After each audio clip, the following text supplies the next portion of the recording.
नमस्कार दोस्तों, हमें लास्ट वीक वीकली चार्ट पर एक पॉजिटिव कैंडल बनते हुए नजर आई है। लेकिन अगर हम मार्केट के ओवरऑल ट्रेंड की बात करें तो अब क्या मार्केट नेक्स्ट वीक भी अपर साइड जाने वाली है या फिर मार्केट यहां पर सेलिंग प्रेशर शो कर सकती है, उसके बारे में हम इस वीडियो में बात करने वाले हैं। और नेक्स्ट वीक के लिए कौन सी इंपॉर्टेंट न्यूज़ है, देखिए यहाँ पर 3 इंपॉर्टेंट न्यूज़ आते हुए नजर आ रही हैं, उनको भी हम इस वीडियो में डिस्कस करने वाले हैं। और नेक्स्ट वीक के लिए Nifty, bank Nifty, fin Nifty, Sensex या मिड निफ्टी में कहां पर बेटर अपॉर्चुनिटी बन सकती है, उसके बारे में हम इस वीडियो में डिस्कशन करने वाले हैं। तो विदाउट वेस्टिंग टाइम हम वीडियो को शुरू करते हैं। देखिए, सबसे पहले अगर हम यहाँ पर मार्केट के ओवरऑल ट्रेंड की बात करें, जहां पर निफ्टी ने पहले सपोर्ट ली थी वो ऑलमोस्ट वही रेंज थी जहां पर लोकसभा इलेक्शन के टाइम मार्केट थी। उसके बाद क्या हुआ, मार्केट यहां पर 1200 पॉइंट अपर साइड भी जाते हुए नजर आई और इसको हमने कैप्चर भी किया था जब मार्केट में जीडीपी डाटा आए थे। मार्केट अराउंड इसी लेवल के आसपास थी, वहां से एक अच्छा खासा मोमेंटम अपर साइड की तरफ बनते हुए नजर आया। और जब मार्केट इस लेवल के आसपास थी वहां पर मैंने आपको अपडेट कर दिया था कि जो ग्लोबल डाटा है वहां से हमें सेलिंग प्रेशर के संकेत आते हुए नजर आ रहे हैं और वैसे ही हमें यहां पर बनते हुए नजर आया। लेकिन लास्ट 2 वीक से मार्केट इसी रेंज में यहां पर रेंज मोड होते हुए नजर आ रही है। हालांकि देखिए, यहां पर हम वीकली चार्ट को एनालाइज कर रहे हैं तो यहां पर हमें वीकली चार्ट पर कोई ज्यादा मोमेंटम बनते हुए नजर नहीं आ रहा है, लेकिन डेली चार्ट्स पर और इंट्राडे में अच्छा खासा मोमेंटम लास्ट वीक हमें देखने को मिलते हुए नजर आया है। बट अगर हम यहां पर पोजिशनल बेसिस की बात करें तो वहां पर मार्केट में क्या सिचुएशन बनते हुए नजर आ रही है। देखिए, फर्स्ट ऑफ ऑल मार्केट यहां पर बड़ी रेड कैंडल क्रिएट की, उसके बाद मार्केट यहां पर रिट्रेसमेंट लेते हुए नजर आ रही है। अब देखिए, यहां पर दो चीजें हो सकती हैं, या तो फिर मार्केट को अगर अपर साइड की तरफ ब्रेकआउट देना है तो एक बड़ी पॉजिटिव कैंडल यहां पर क्रिएट करनी पड़ेगी। उसके पीछे का क्या रीजन है, फर्स्ट ऑफ ऑल अगर हम यहां पर यूएस मार्केट की बात करें तो यूएस मार्केट फ्राइडे के दिन अच्छा खासा मूव करते हुए नजर आई है। और देखिए, वीडियो में आगे बढ़ने से पहले वीडियो को लाइक भी जरूर करते जाएगा, सो मुझे पता चलता रहे कि आप वीडियो को अच्छी तरह से देख रहे हैं और साथ साथ यहाँ पर मुझे भी मोटिवेशन मिले कि मैं आपको और भी अच्छे यहाँ पर कंटेंट प्रोवाइड कर पाऊँ। और साथ साथ चैनल को भी सब्सक्राइब कर लीजिएगा एंड बेल को और रखिएगा सॉर्ट पे यहाँ पर कोई भी वीडियो को मिस ना कर पाए। देखिए, जो मेरा एनालिसिस रहता है वो अनबायस्ड रहता है। मार्केट में क्या सिनेरियो बनते नजर आ रहा है, कैसे मार्केट यहाँ पर पैन आउट होते नजर आ रही है, सभी चीजों को हम यहाँ पर अनबायस्ड वे में डिस्कस करते हैं, चाहे मार्केट में अपर साइड की अपॉर्चुनिटी बनती है या फिर डाउन साइड की अपॉर्चुनिटी बनती है। और मोस्ट ऑफ टाइम मार्केट वैसे ही मूव करते हुए नजर आती है। तो मेक श्योर कीजिएगा आप चैनल को सब्सक्राइब करने के साथ साथ बेल को ऑल पर रखिएगा सो दैट जैसे ही मैं वीडियो को अपलोड करूं आपको नोटिफिकेशन मिल जाए। अब हम बढ़ते हैं आगे वीडियो की तरफ। और जैसे कि मैंने आपको लास्ट वीडियो में अपडेट किया था, जो ये चाइना की न्यूज़ है कि वहां पर एक वायरस आते हुए नजर आ रहा है, उस समय मैंने आपको उस वीडियो में जो लास्ट वीडियो है अपडेट कर दिया है कि ये जो वायरस है ये just like a common virus है, कॉमन इन्फ्लुएंजा है। तो वहां पर वैसी मार्केट पर कोई सिचुएशन बनते हुए नजर नहीं आएगी।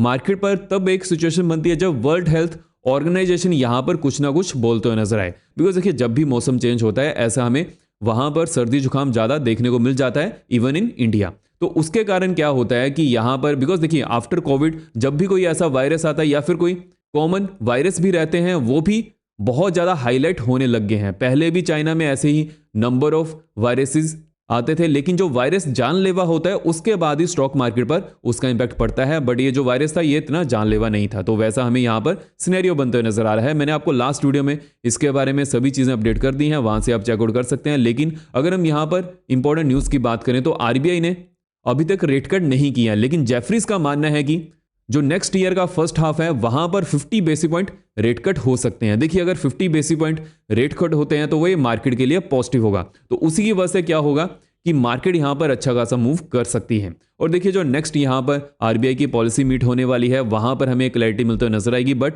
ओवरऑल आपको एक चीज यहां पर ध्यान में रखकर चलनी है। देखिए, जब भी रेट कट होते हैं उस समय क्या रहता है, इन्फ्लेशन का फिर से बढ़ने का खतरा बढ़ जाता है। इसलिए जब तक इन्फ्लेशन यहां पर कंट्रोल में नहीं आती है उस समय तक सेंट्रल बैंक रेट कट नहीं करते हैं। बट आपको एक चीज यहां पर ध्यान में रखकर चलनी है। देखिए, रेट कट जब भी होते हैं वहां पर सिर्फ सिंगल पैरामीटर को लेकर चीजें डिसाइड नहीं होती हैं। अभी के लिए हमारे पास यहां पर क्या सिचुएशन बनते हुए नजर आ रही है, लगातार यूएसडी आईएनआर वीक हो रहा है। और जब भी यूएसडी आईएनआर यहां पर वीक होगा, करेंसी वीक होगी, उस समय स्टॉक मार्केट पर हमें नेगेटिव इंपैक्ट पड़ते हुए नजर आता है। साथ ही साथ यहां पर जो इकोनॉमी है वो भी सफर करती है। और जो अदर यहां पर ट्रेडर्स हैं, स्टॉक मार्केट के ट्रेडर्स नहीं, जो अदर यहां पर सेक्टर के ट्रेडर्स रहते हैं जैसे जो, तो उनको भी यहां पर नुकसान उठाना पड़ता है जब वो डॉलर्स को रुपीस में कन्वर्ट करते हैं। तो ये जो सभी चीजें हैं हमें यहां पर ध्यान में रखकर चलनी पड़ती हैं। और जो बाहर से चीजों को इंपोर्ट करते हैं उनको और भी ज्यादा यहां पर नुकसान उठाना पड़ता है। तो हमेशा जो यूएसडी आईएनआर है उसको अच्छी तरह से मेंटेन करना पड़ता है। बिकॉज देखिए, मान लीजिए कि आपने यहां पर बाहर से कोई भी चीज को इंपोर्ट करना है,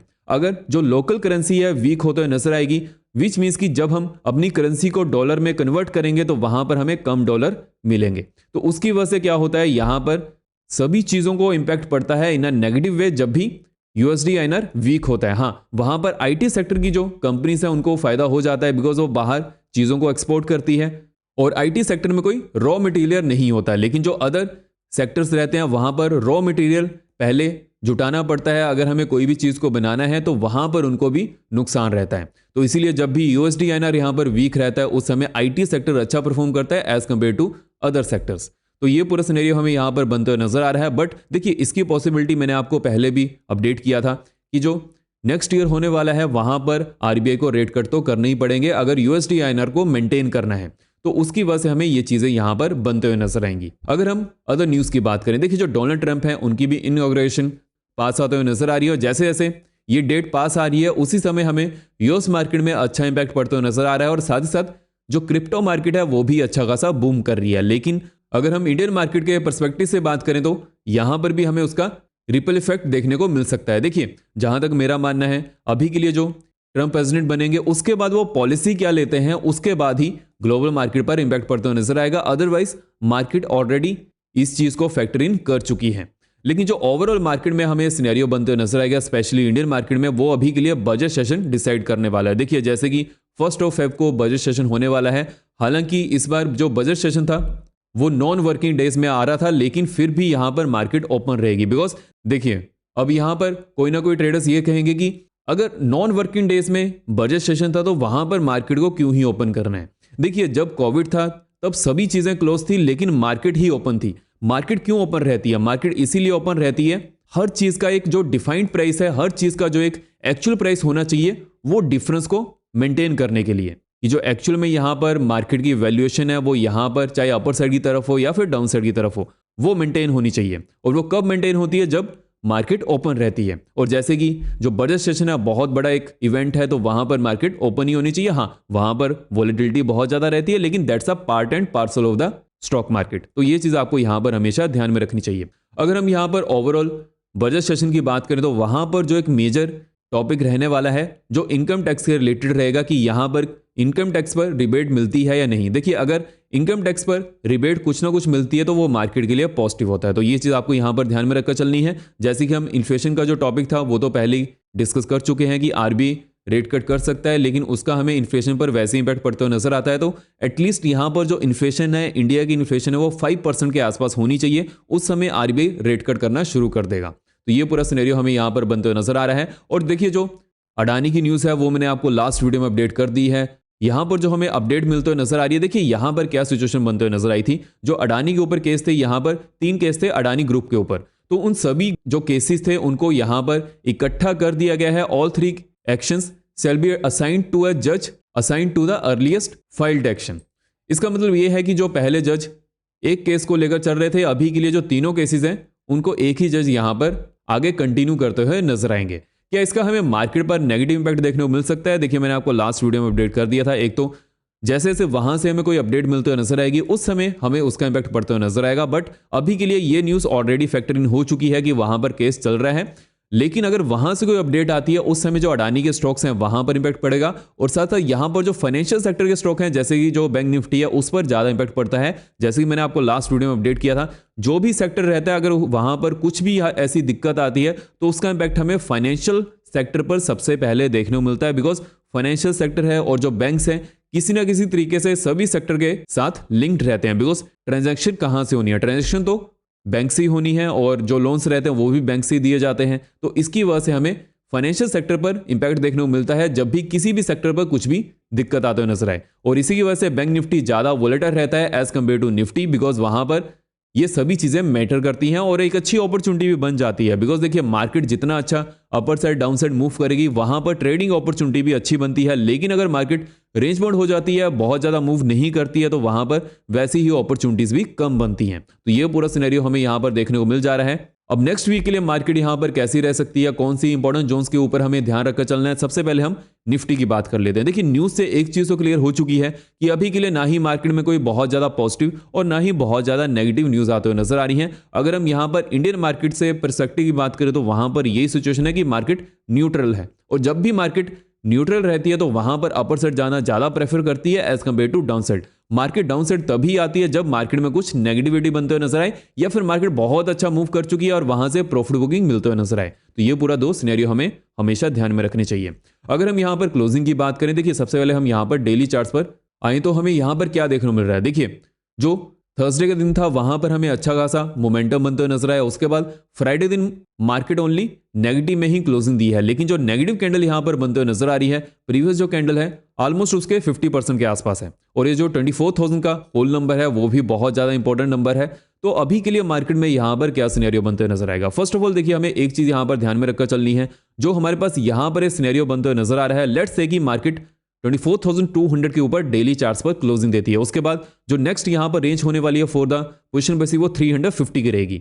लेकिन अगर 350 के ऊपर भी हमें ब्रेकआउट देखने मिलता है, नेक्स्ट जोन यहां पर 730 टू 800 की होने वाली है। उसके बाद अगर 800 के ऊपर भी हमें ब्रेकआउट देखने मिलता है, देन मार्केट यहां से अच्छा खासा मूव करने वाली है। जो 25,000 की जोन रहेगी वहां तक मार्केट जा सकती है।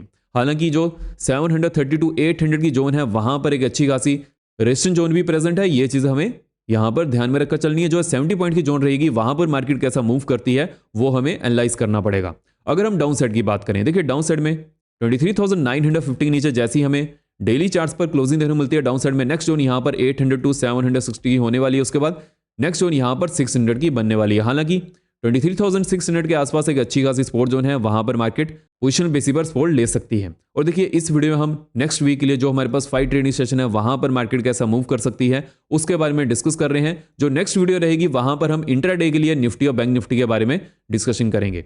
अगर हम नेक्स्ट वीक के लिए बैंक निफ्टी के पोजीशन बेसिस की बात करें तो वहां पर हमें क्या सिनेरियो बनते नजर आ रहा है। देखिए मैंने आपको लास्ट वीडियो में भी इसके बारे में अपडेट किया था कि यहां पर जो बैंक निफ्टी ने प्रीवियस डे क्लोजिंग दी है, जो प्रीवियस कैंडल थी उसके नीचे क्लोजिंग दी है, विच मींस कि ये एक नेगेटिव सिनेरियो बनते हुए नजर आ रहा है। बट आपको एक चीज यहां पर ध्यान में रखकर चलनी है, जो ये 200 डैमे है वहां पर मार्केट ने अच्छी खासी सपोर्ट ली है, विच मींस कि अगर मार्केट नीचे भी आती है तो यहां पर सपोर्ट लेने के चांसेस ज्यादा बनते हुए नजर आएंगे। मार्केट अगेन अपर साइड की तरफ जा सकती है। तो हमें यहां पर क्या सिनेरियो लेकर चलना है। फर्स्ट ऑफ ऑल जहां पर हमें क्लोजिंग देखने को मिली है 50,988 के आसपास, अगर मार्केट अपर साइड की तरफ जाना शुरू करती है 51,300 के ऊपर जैसी हमें डेली चार्ट्स पर क्लोजिंग देखने मिलती है, नेक्स्ट जोन यहां पर 900 टू 52,000 की होने वाली है। उसके बाद अगर 52,000 के ऊपर हमें ब्रेकआउट देखने मिलता है, नेक्स्ट जोन यहां पर 52,800 की रहेगी। हालांकि 52,800 से लेकर 53,000 की जोन तक एक अच्छी खासी रेजिस्टेंस जोन है। ये चीज आपको यहां पर ध्यान में रखकर चलनी है। और नेक्स्ट वीक के लिए निफ्टी की जो रेंज रह सकती है 750 टू 1,000 की रहने वाली है। और बैंक निफ्टी की बात करें तो बैंक निफ्टी की रेंज यहां पर ज्यादा बढ़ सकती है, ऑलमोस्ट 2500 टू 3000 की रहने वाली है। ये चीज आपको यहां पर ध्यान में रखकर चलनी है। हालांकि देखिए अगर जो हमारे पास यहां पर न्यूज आते हुए नजर आ रही है, अगर वो ज्यादा बढ़ती नहीं है तो मार्केट की रेंज थोड़ी श्रिंक हो सकती है, बट फिर भी मार्केट अच्छा खासा मूव करते हुए नजर आएगी नेक्स्ट वीक के लिए। अगर हम डाउन साइड की जोन की बात करें तो डाउन साइड में 50,850 के नीचे जैसी हमें डेली चार्ट्स पर क्लोजिंग देखने मिलती है, डाउन साइड में नेक्स्ट जोन यहां पर 500 टू 425 की होने वाली है। उसके बाद अगर 425 के नीचे भी हमें ब्रेकडाउन देखने मिलता है, डाउन साइड में नेक्स्ट जोन यहां पर 50,000 की होने वाली है, जो कि एक बड़ा होल नंबर है। तो मार्केट यहां पर सपोर्ट ले सकती है। हालांकि यहां तक मार्केट के आने के चांसेस कितने ज्यादा है, बहुत ज्यादा कम है अभी के लिए। तो ये चीज आपको यहां पर ध्यान में रखकर चलनी है। अगर हम नेक्स्ट वीक के लिए फिन निफ्टी की बात करें, देखिए जो फिन निफ्टी है हालांकि फाइनेंशियल सेक्टर के जैसे ही मूव करता है, लेकिन फिन निफ्टी में अदर फाइनेंशियल स्टॉक्स भी हैं, तो उसकी वजह से हमें यहां पर जो क्लोजिंग देखने को मिली है as compare to bank Nifty, जो प्रीवियस डे कैंडल थी उसके ऊपर ही देखने को मिली है, विच मींस कि यहां पर अभी के लिए भी बुलिशनेस बरकरार है। देखिए जो बैंक निफ्टी यहां पर गिरते हुए नजर आया है, जैसे कि मैंने आपको अभी अपडेट किया है अडानी ग्रुप के बारे में, उसकी वजह से हमें फाइनेंशियल सेक्टर में ज्यादा, या फिर ऐसा कहेंगे स्पेशली हमें बैंक निफ्टी में ज्यादा गिरावट देखने को मिली है। तो ये चीज आपको यहां पर ध्यान में रखकर चलनी है। अगर हम फिन निफ्टी में इंपॉर्टेंट जोन्स की बात करें तो अपर साइड में 23,900 के ऊपर जैसी हमें डेली चार्ट्स पर क्लोजिंग देखने को मिलती है, नेक्स्ट जोन यहां पर 24,050 टू 100 की होने वाली है। उसके बाद अगर 100 के ऊपर भी हमें ब्रेकआउट देखने को मिलता है, नेक्स्ट जोन यहां पर 300 की रहेगी। अगर हम यहां पर डाउन साइड की जोन की बात करें तो डाउन साइड में 23,600 के नीचे जैसी हमें ब्रेकडाउन देखने को मिलता है और इसके नीचे ही हमें डेली चार्ट्स पर क्लोजिंग देखने को मिलती है, डाउन साइड में नेक्स्ट जोन यहां पर 435 टू 375 की होने वाली है। उसके बाद अगर 375 के नीचे भी हमें ब्रेकडाउन देखने को मिलता है, डाउन साइड में नेक्स्ट जोन 200 टू 300 पॉइंट नीचे बनने वाली है। और जो 600 से लेकर 900 की जोन है वहां पर इंट्राडे में बेटर अपॉर्चुनिटीज को फाइंड आउट किया जाएगा। अगर हम नेक्स्ट वीक के लिए सेंसेस की बात करें, देखिए जैसे कि अभी के लिए जो वीकली एक्सपायरी है वो तो निफ्टी और सेंसेस में ही प्रेजेंट है, और जो नेक्स्ट वीक से सेंसेस की एक्सपायरी होने वाली है वो ट्यूसडे के दिन रहेगी। 7 जैन को भी यहाँ पर सेंसेक्स की एक्सपायरी होने वाली है। तो देखिए वहां से क्या फायदा होगा कि यहाँ पर जो पहले निफ्टी और सेंसेक्स की एक्सपायरी रहती थी थर्सडे और फ्राइडे के दिन, वहां पर क्या होता था कि दोनों दिन एक्सपायरी है, तो एक अच्छा खासा प्राइस सेक्शन बनने की पॉसिबिलिटी कम हो जाती थी। हालांकि इस वीक तो हमें अच्छा खासा ही प्राइस सेक्शन बनते हुए नजर आया, लेकिन वो हर वीक नहीं रहता था। लेकिन अगर सेंसेक्स और निफ्टी की जो एक्सपायरी है वहां पर हमें एक दिन का गैप देखने को मिलता है, तो अच्छी खासी अपॉर्चुनिटी मिलने के चांसेस बन सकते हैं। और वैसे भी सेंसेक्स की जो ऑप्शन है वहां पर भी वॉल्यूम आ ही चुका है, बिकॉज जो अदर इंडाइसेस हैं वहां पर हमें वीकली बेसिस पर एक्सपायरी देखने को नहीं मिल रही है। अगर हम सेंसेक्स की इंपॉर्टेंट जोन की बात करें तो अपर साइड में 79,500 के ऊपर जैसी हमें डेली चार्ट्स पर क्लोजिंग देखने को मिलती है, नेक्स्ट जोन यहां पर 80,000 की बनने वाली है। उसके बाद अगर 80,000 के ऊपर भी हमें डेली चार्ट्स पर क्लोजिंग देखने को मिलती है, देखिए आपको एक चीज यहां पर ध्यान में रखकर चलनी है, 80,000 के ऊपर डेली चार्ट्स पर हमें क्लोजिंग मिलनी चाहिए, उसके बाद ही बेटर अपॉर्चुनिटी अपर साइड की तरफ पोजिशनल बेसिस पर बनते हुए नजर आएगी। अगर 80,000 के ऊपर हमें क्लोजिंग देखने को मिलती है, नेक्स्ट जोन यहां पर 80,652 81,100 की होने वाली है। उसके बाद अगर 81,100 के आसपास मार्केट आती है, देन हमें देखना पड़ेगा कि मार्केट यहां पर कैसा मूव कर सकती है, बिकॉज अच्छा खासा सिनेरियो देखिए जो वीकली बेसिस पर मार्केट यहां पर मूव करती है, मार्केट एक वीक में बहुत ही ज्यादा कम बार होता है कि बहुत ज्यादा मूव करते हुए नजर आए। तो हमें यहां पर जो इंपॉर्टेंट जोन्स हैं उन पर ध्यान रखना चाहिए। लेकिन अगर मार्केट 81,100 के आसपास चली जाती है तो वहां पर मार्केट के फिर से रिस्क लेने के चांसेस ज्यादा बनते हुए नजर आएंगे। अगर हम डाउन साइड की जोन की बात करें, देखिए डाउन साइड में 78,600 के नीचे जैसे ही हमें डेली चार्ट्स पर क्लोजिंग देखने को मिलती है, डाउन साइड में नेक्स्ट जोन यहां पर 78,100 की होने वाली है। उसके बाद 77,500 टू 300 की नेक्स्ट जोन यहां पर बनते हुए नजर आएगी। और जो 78,600 से लेकर 500 की जोन है वहां पर इंट्राडे में भी बेटर अपॉर्चुनिटी को फाइंड आउट करना इजी होगा। यहां पर हम पोजिशनल बेसिस पर मार्केट को ज्यादा एनालाइज नहीं करेंगे। अगर हम नेक्स्ट वीक के लिए मिड कैप निफ्टी की बात करें, देखिए जो मिड कैप निफ्टी या माइटी मिड कैप निफ्टी है वहां पर एक ही दिन में हमें इतनी बड़ी कैंडल्स भी बनते हुए नजर आती हैं। उसके बाद मार्केट डोजी कैंडल भी फॉर्म करती है। हालांकि अगर हम यहां पर इंट्राडे की बात करें तो वहां पर अच्छी खासी अपॉर्चुनिटी देखने को मिल जाती है। देखिए हालांकि मिड कैप निफ्टी में वीकली एक्सपायरी तो नहीं है, लेकिन फिर भी जो उसके ऑप्शन है वहां पर हमें अच्छा खासा वॉल्यूम देखने को मिल जाता है, बिकॉज ये अच्छा खासा मूव करता है।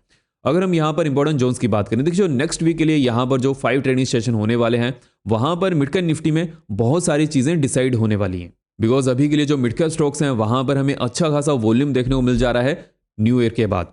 अगर हम यहां पर इंपॉर्टेंट जोन्स की बात करें, देखिए अपर साइड में 13,050 के ऊपर जैसे ही हमें डेली चार्ट्स पर ब्रेकआउट देखने को मिलता है, अपर साइड में नेक्स्ट जोन यहां पर 125 की होने वाली है। उसके बाद अगर 125 के ऊपर भी हमें ब्रेकआउट देखने को मिलता है, नेक्स्ट जोन 232 250 की रहेगी। हालांकि देखिए 232 250 के आसपास एक अच्छी खासी रिस्क जोन है, लेकिन अगर 250 के ऊपर भी हमें ब्रेकआउट देखने को मिलता है, नेक्स्ट जोन यहां पर 450 की बनने वाली है। अगर हम डाउन साइड की जोन की बात करें, देखिए डाउन साइड में 12,950 के नीचे जैसे ही हमें डेली चार्ट्स पर क्लोजिंग देखने को मिलती है, डाउन साइड में नेक्स्ट जोन यहां पर 865 टू 845 की होने वाली है। लेकिन अगर 845 के नीचे हमें ब्रेकडाउन देखने को मिलता है, डाउन साइड में नेक्स्ट जोन यहां पर 735 की रहेगी। और जो 950 से लेकर 13,050 की जोन है वहां पर पोजिशनल बेसिस पर मार्केट को अवॉइड करना ही बेटर रहेगा। वहां पर हम इंट्राडे बेसिस पर ही बेटर अपॉर्चुनिटीज को फाइंड आउट करेंगे। तो इस वीडियो में हमने नेक्स्ट वीक के लिए Nifty, bank Nifty, fin Nifty, Sensex and mid cap Nifty के बारे में पोजिशनल बेसिस पर डिस्कशन कर ली है। जो हमारी नेक्स्ट वीडियो रहेगी वहां पर हम निफ्टी और बैंक निफ्टी के बारे में इंट्राडे में कहां पर बेटर अपॉर्चुनिटी मिल सकती है सोमवार के दिन के लिए, उसके बारे में डिस्कशन करने वाले हैं। तो इस वीडियो में इतनी, आपको इन्फॉर्मेटिव लगी है तो वीडियो को लाइक करें, शेयर करें और चैनल को सब्सक्राइब करें। जय हिंद।